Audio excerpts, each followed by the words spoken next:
Yun, isang mapagpalang umaga po sa ating lahat ng mga kababayan, Luzon, Visayas at Mindanao. Yan, panibagong vlog, panibagong araw.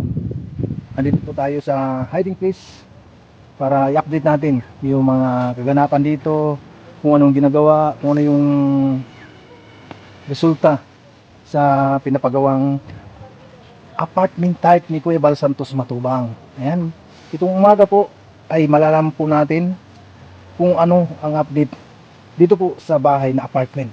Ayan, tara. Alamin natin guys, mga kalingap mga kapatid. Andito tayo sa Kaulapan, no? Medyo mausok-usok. Medyo mausok ang ating vlog na yun. Tara na po guys.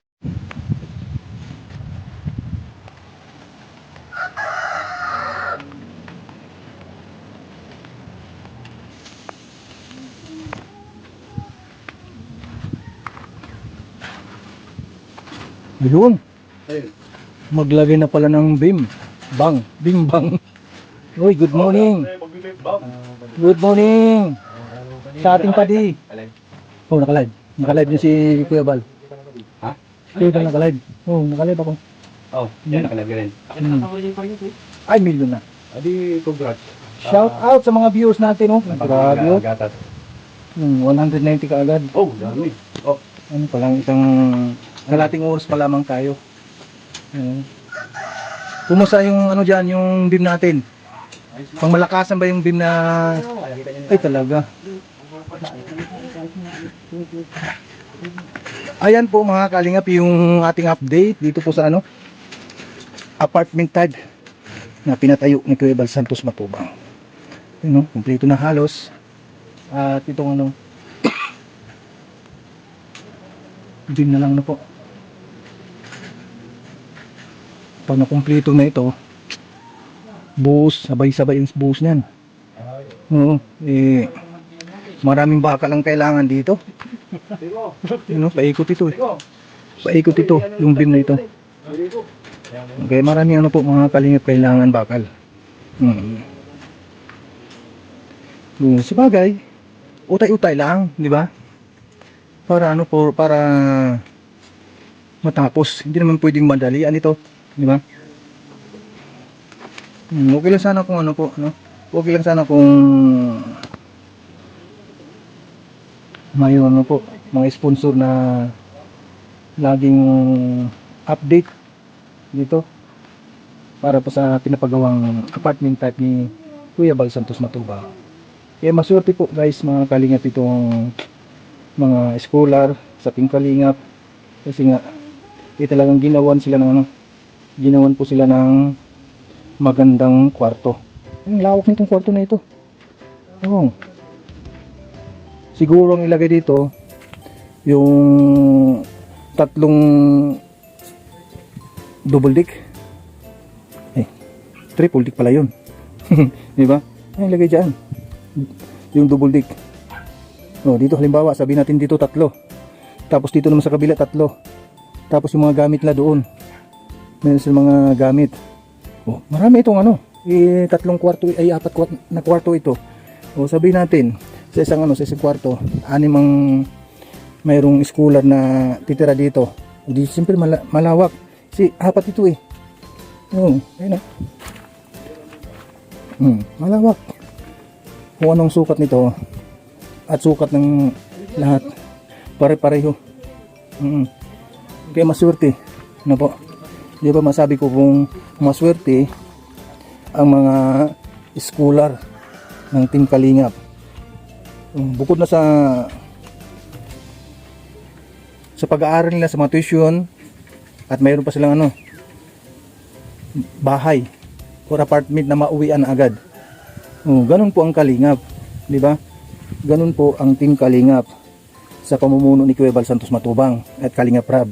Siyempre yung mga scholar din ni Kalingap Rab, iba din yun, di ba? Pero sa Team Kalingap pa rin.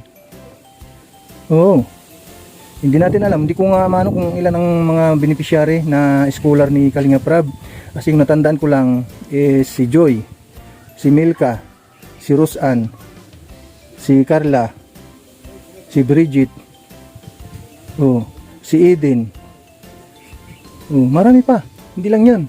Hindi ko pa nabanggit yung iba na mga schooler ni Kalinga Prab. Pero dito po sa ano, mayroon pa pala si Edward, yung kambal.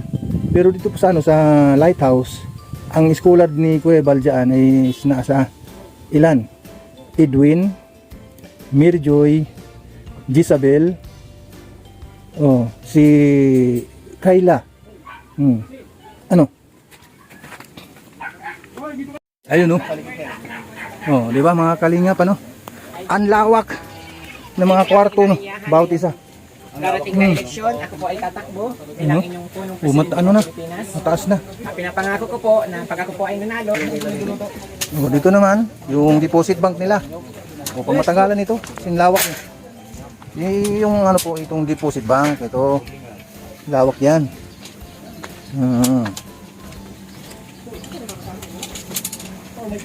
At ang kainaman dito po guys, mga kalingap, ano, ay pwede rin silang magtanim-tanim dito. Maglinis-linis.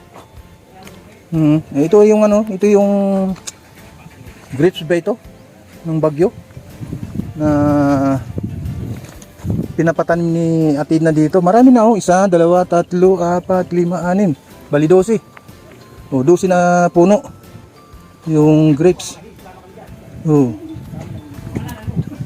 At mayroong ano dito, garden. Hindi po sila magutom kung masipag po sila magtanim. Ay no, may mga bunga na. Kaya yan, yung upo, hindi ko alam kung upo ay ano, patula. Ay patula ano, mayroon pang okra.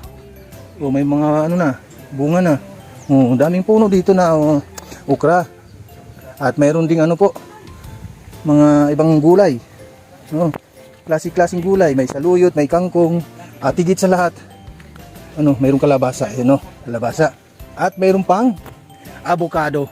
Puno ng avocado, 1, 2, 3. Tatlong puno, 4, 5. 1, 2, 3, 4, 5. Puno ng avocado. At mayroon pa doon. Basta masipag ang mga schooler, mga beneficiary ng Team Kalingap, lalo na sa BSM, sa Team BSM. So masipag, pag masipag, hindi magugutom. Kung ulam ang pag-uusapan, depende lang po kung ang isang beneficiary na schooler ng Team BSM ay mag-iinarte. Siguro naman po hindi naman sila maarte na sa patungkol sa ulam. Pero kung ako, mas gusto ko ang gulay at lalong-lalo na tuyo, 'di ba? Kailangan maging praktikal ang mga estudyante. Yung mga scholar ng BSM team. Ang lawak dito, mga kalingap, ang lawak dito. Mayroong pwede po sila magtanim dito. Ang lawak ng taniman. At higit sa lahat, itong bakod na ito, nakita ninyo, hanggang doon pa yan sa kabila ang lote nitong hiding place ni Ate Edna and Kuya Bal Santos Matubang. Siyempre, kasama na rin Kalinga Prab. Sako po nila hanggang doon yung lugar na ito.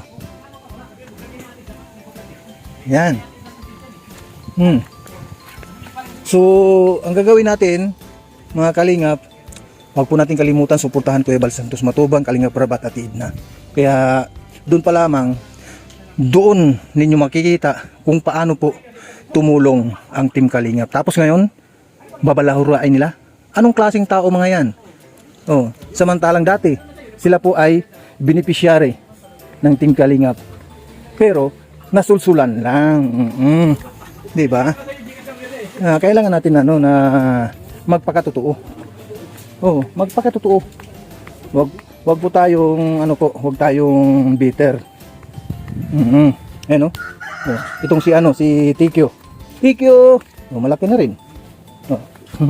Ang laki na ng Tikyo. Tikyo. Yan, nakatali ka tuloy.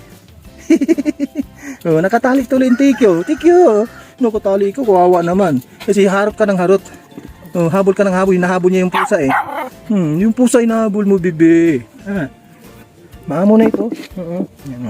Siyempre kilala na tayo nitong tuwa na ito. Sabi, andito pala yung si Kalinga po nagbablog sa akin. Di ba? Thank you. O, kumain na ikaw? Hindi pa. No. Uy, shake hands. Yung galing ah. Shake hands. Yung galing ah. Nakipag-shake hands si Thank you.